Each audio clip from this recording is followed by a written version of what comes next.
બોટાદ જિલ્લાનો ગઢડા ખાતે આવેલો કાળુભાર ડેમ 100% ભરાઈ જતા ઓવરફ્લો થવાની શક્યતા વચ્ચે ડેમના નીચાણવાળા વિસ્તારના ગામડાઓને એલર્ટ કરાયા હતા અને એક દરવાજો ખોલવામાં આવ્યો હતો। ગઢડાના કાળુભાર ડેમ 100% ભરાવાને કારણે નીચાણવાળા તાલુકાઓ વલભીપુર, ઉમરાળા અને ગઢડાના ગામડાઓને એલર્ટ કરાયા છે, જેમાં ઉમરાળાનું ભોજાવદર, હડમતાળા, રત્નપર, સમઢિયાળા, તરપાળા, ઉમરાળા, વાંગધ્રા, ચોગઠનો સમાવેશ થાય છે।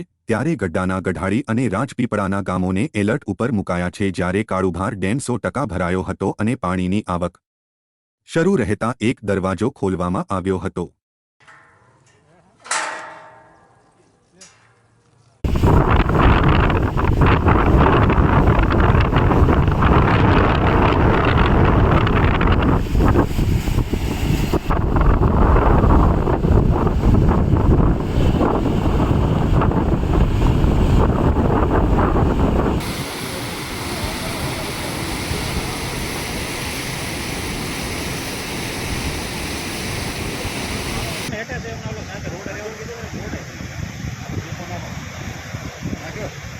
Gimana?